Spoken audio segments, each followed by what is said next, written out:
Hey everyone, and welcome back to a brand new video. And today I would like to present an award to the biggest pain in my ass. I'd like to present this beautiful award right here. Can you see it?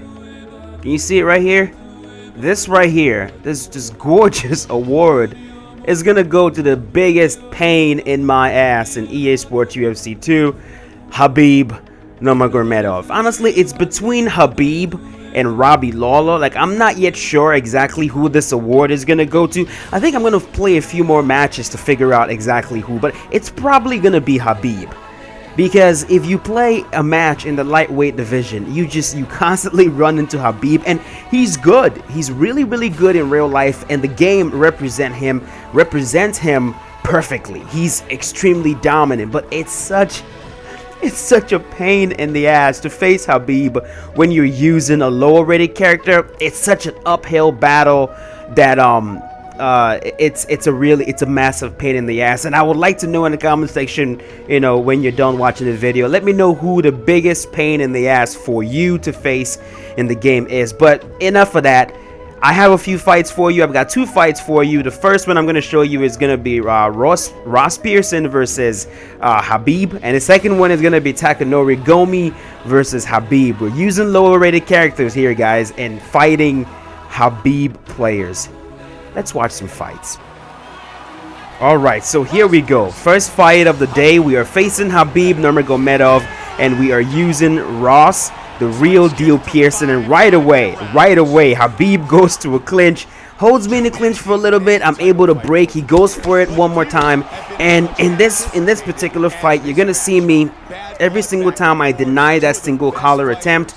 I'm gonna try to unload as many punches to the head as I possibly can. I'm starting to notice that most players, when you deny that single collar attempt and you unload punches to the head, they're not able to parry it as efficiently and as frequently as they can parry other strikes. This guy is over there taunting me, standing there waving me forward. He wants me to come forward, and he was a very interesting Khabib player. The thing with Khabib, especially when you're using a lower rated character, is that the player you're facing doesn't have to be the best of the best. They can be just semi-decent at the game and give you some major trouble. And the guys, this guy that I was facing, I'd say he was good. He was a good player. He's not the best player in the world, but he was a good player. He was kind of using Khabib well. He wasn't the ultra super aggressive Khabib that just stands in front of you the whole entire time throwing combos, but he was going for clinch attempts, and he was throwing some combos. Right there, he's able to trip me with a shot, gets to half guard. Man, having Khabib on top of you is a massive pain in the ass, yo. So I'm trying to see if I can make my way up to the top and get back to my feet. So I'm faking full guard a few times. I fake full guard, fake it now. I think I'm gonna try to get up. If you did not know, if you fake full guard and you immediately get up, it speeds up that get up transition. I have no idea why that is in the game. I don't know what the point of that is, but it works, and it really helps when you're facing players that want to stay on top of you. So Khabib is taunting me. He's waving me in, going like that. Come on, moving around the cage, throwing head kicks, throwing body kicks. He's trying to find a clean opening to get me down. I find it really weird when right there he gets me down to the ground. It's just really weird when you're using Khabib, facing a player using Ross Pearson, and you're taunting. It's like, really? Like, that really doesn't make any sense to me. So I get to backside. I'm gonna hold him on the ground for a little bit. I make my way to half guard.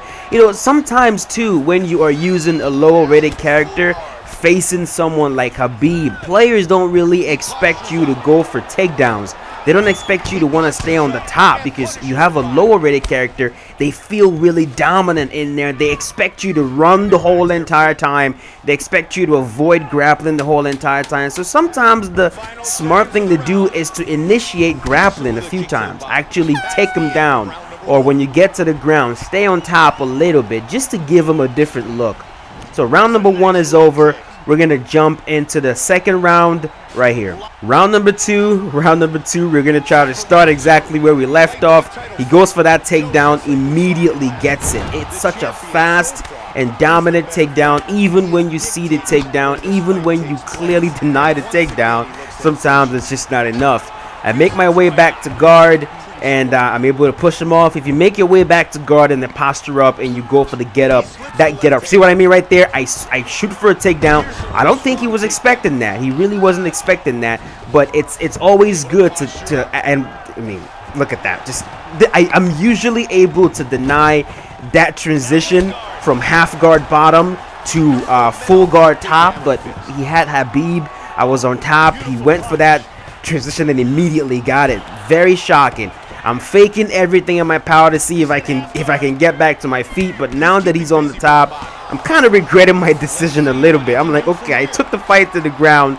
I wasn't able to stay on top. He reversed me. He's in half guard throwing punches to the head. He's not really transitioning that much, and I'm trying to see if I can make my way and get back up. But dude, the stat difference on the ground when you have Khabib on top of you, it's just a massive pain in the ass. Right there, he's in mount. Man, you don't want to end up in mount, especially against a really good player. They will finish you. I'm faking transitions. I get back to full guard. I'm gonna try to make my way up to the, up to my feet. I go for the get up. He's able to stop that. He postures up. I think I'm able to get up right there. Boom. I push him off. I'm back to my feet. We got to get back to striking. Watch this combo that I land right there. I think I go for uppercut, jab, uppercut, left hook, right hook. I think that's the combo I went for in this. I think, yeah, it was in this round.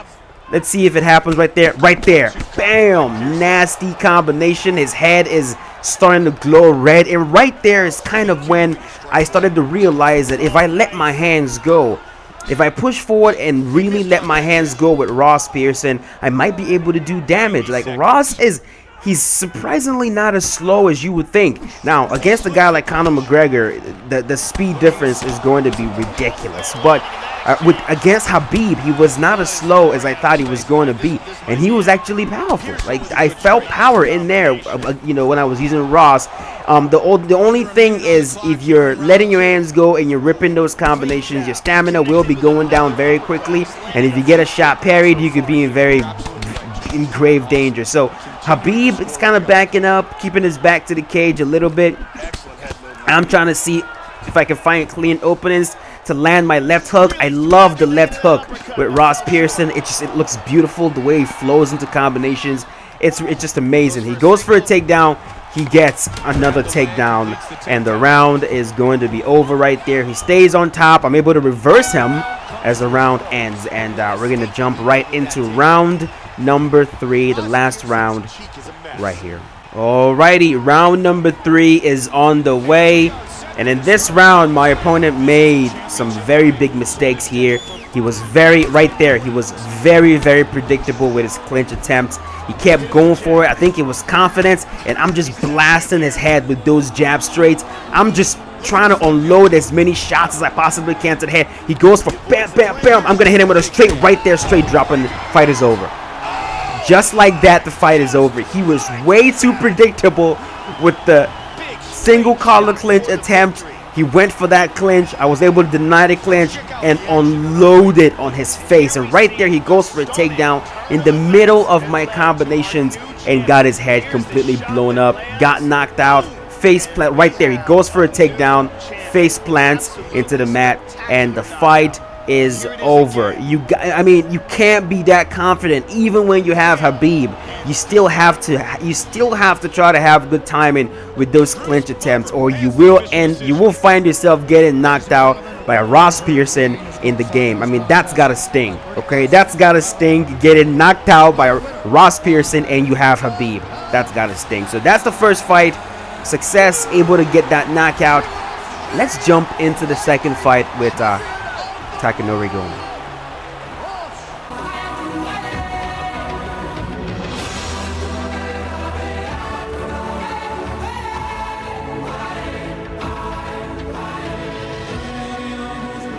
Alrighty, second fight, Takanori Gomi versus Khabib Nurmagomedov. We touched gloves, and this one was more competitive. This was a better Khabib player. He now right there, he goes forward, gets me in the clinch. He's gonna stay in the clinch for a little bit. The one thing that I realized about Mr. Gomi here is it's weird. It's hard to explain. With Takanori Gomi, he's slow. Okay, he is really slow. I wouldn't say that he's really competitive either, but the one thing that I like about him is he seems to have some pretty good stopping power on his shots. Now, I have not looked at his perks, so I'm not sure exactly what perks he has, but when I play, with him and I'm landing those jab straights to the head, his shots just seems to have really good stopping power on them, and it makes it really fun to use him. So right there, he goes for that crazy emphatic takedown, gets me on the ground. Right now, he's in side control. He makes his way to mount. I was not able to deny that even a little bit. Right now, he's in half guard. He's going to try to get to mount. He gets to mount.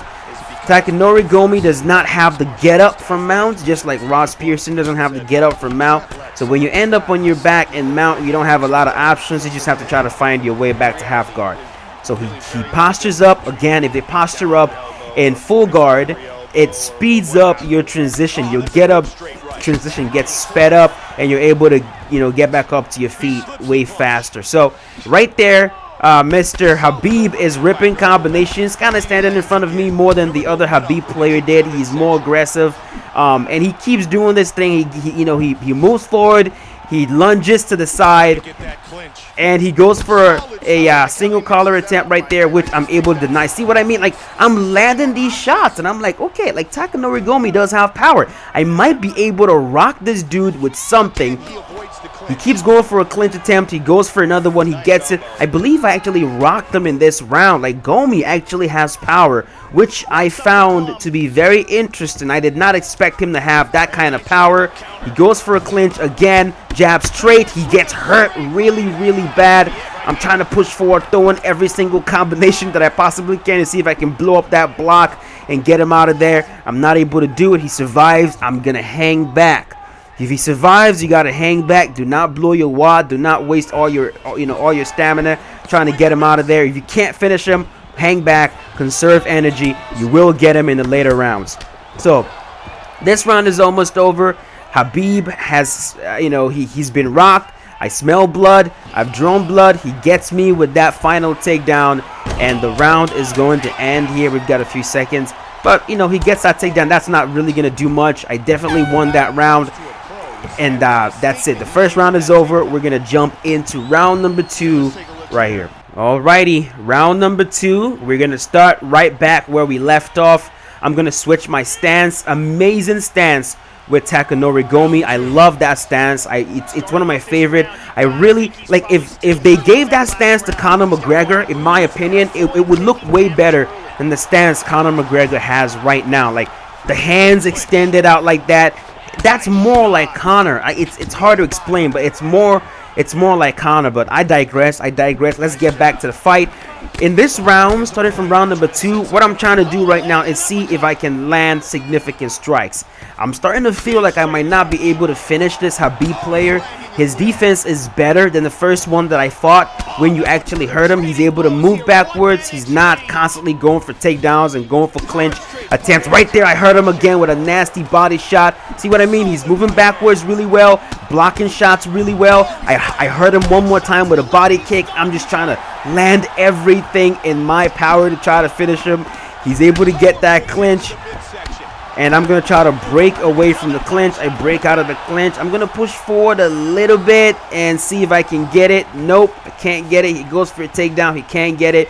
And I'm going to make my way back to my feet. I am doing very well on the feet against these Khabib players. I'm doing really good. He's going to stand back up. And now I notice that Takanori Gomi lead overhand to the body. It's a very powerful shot. It has a lot of power, and I'm going to keep going to that shot repeatedly over and over again in this fight. You got to find something that works, something that does enough damage to actually stop them in their tracks, and you have to use those strikes. As you can see also, I switched my stance to the conventional stance. I don't want to be in southpaw. I just feel like things land cleaner when you're in the conventional stance. So I'm landing some significant strikes here. I am able to land the straight, followed by the uppercut, followed by the the lead overhand power hook to the body, which I rocked him with earlier. Right there, he hurts me really badly with that stepping knee. He's pushing forward, trying to see if he can finish. And dude, if I did not block my body as I was lunging, oh my, the fight would have been over. It literally would have been over because I had my body blockade and I lunged directly into a roundhouse, a lead roundhouse to the body. If I had not blocked my body, that would have been it. So sometimes you do get lucky like that. He rocked me. He wasn't able to finish. This round is almost over. I still feel like I won this round, even though he rocked me. I feel like I won the round because I'm landing more significant strikes. I'm doing more damage overall. He tries to go for a takedown. He's not able to get it. He wants to get that takedown to end the round out. Starting with the jab straight. And right there, I finish off the round with a few hooks to the body. And round number 2 is over. I checked the stats, and as you can see, I am definitely outstriking him. I'm landing more shots. He has landed 2 takedowns, but it's not gonna do much because every single time he took me down, he really didn't do anything with those takedowns. But let's jump into round number 3. Alrighty, round number 3 on the way. Let's get back to this thing. Now, this fight, like I said, was more competitive than the first one against the first Khabib player, but still, it's never easy facing Khabib when you have a lower rated character, a character that's not as good as Khabib, especially when it comes to the grappling. And remember what I told you guys earlier in the first fight with Ross Pearson. Sometimes when I have lower rated characters facing a Khabib player, I will throw in grappling a little bit just to switch things up, and also to score points. I mean, that takedown does a lot for you, especially in a fight where you're mostly striking. In this fight, what I wanted to do was win the fight on my striking. I go for a takedown again. Now we are 2 on 2 on takedowns. That's good. That's really gonna help.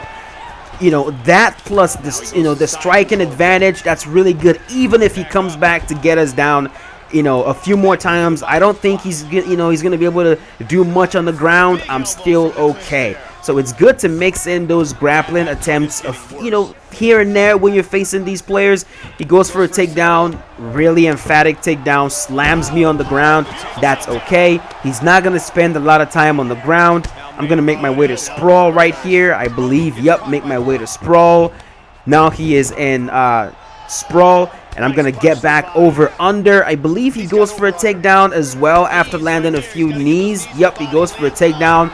I'm not able to deny that takedown. That is okay. He's still not gonna do much on the ground except land those baby punches. I'm gonna fake that, and I'm gonna try to get my way back to full guard again. Right there, make my way to full guard. I believe he postures up, and I'm just gonna get back up to my feet. Bam, like that. You posture up, try to get up. The get up is gonna be very fast. Unless they pre-deny that, it's gonna be really difficult to deny that get up. He goes for a clinch. I'm able to land an uppercut. He goes for a takedown. He's not able to get it. I don't think he's able to take me down anymore in this fight. I really don't think so.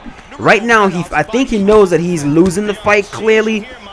He has more takedowns than me, but he hasn't been able to do anything at all with those takedowns. And I've been able to outstrike him. I've been able to land more shots on the feet, and I've been able to land more significant strikes on the feet as well. So I keep going to the body, trying to make sure that I'm landing significant strikes, bringing down his stamina. Yeah, Khabib with no stamina can't really do much. They really can't do much. He goes for a clinch right there. I'm going to work him in the single collar a little bit.